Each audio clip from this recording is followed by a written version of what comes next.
Ah, there we go. That is what we want to see. Oh my goodness me, there's drone brood already. So, here, this flat brood area is worker brood. That's the girl bees.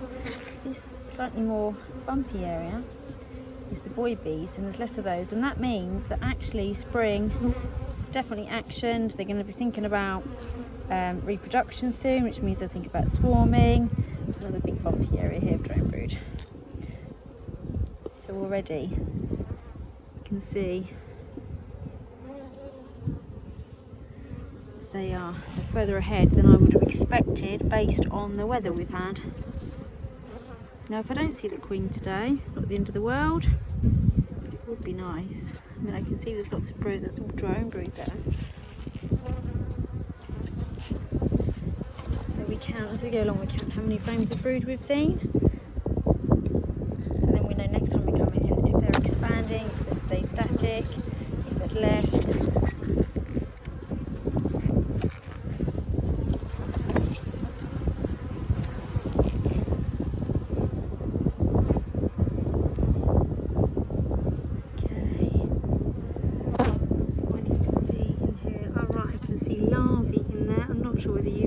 See that in there or not? It's definitely larvae. Tiny larvae as well. And eggs, I can see eggs. That means there has been a queen in here in the last 3 days. Eggs are eggs for 3 days and they become larvae.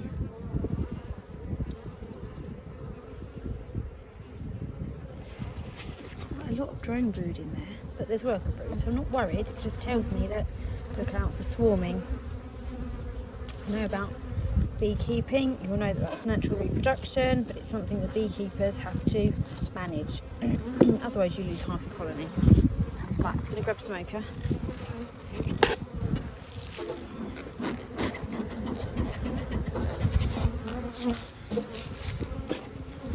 So you're getting a very dull view of my feet on the floor when every time I bend down to pick that up.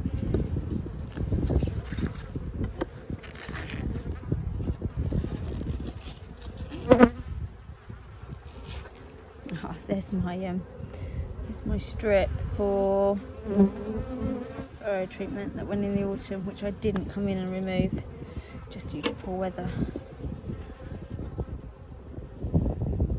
Again, I can see eggs in there, which is great.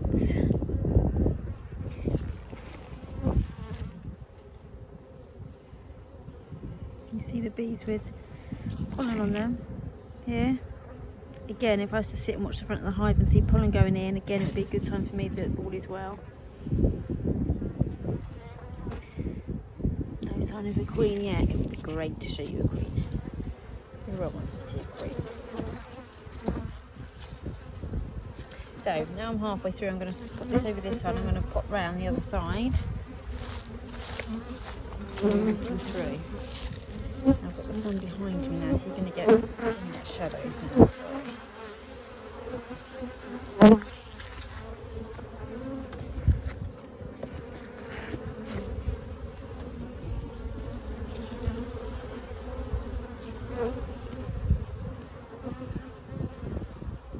It's like a very nice full frame.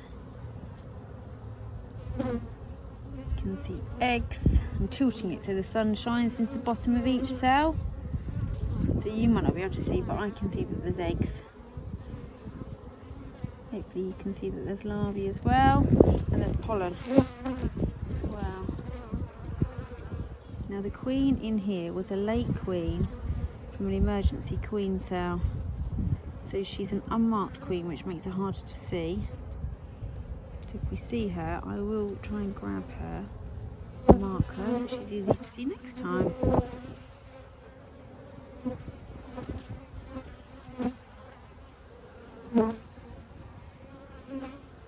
Let's see a queen as yet.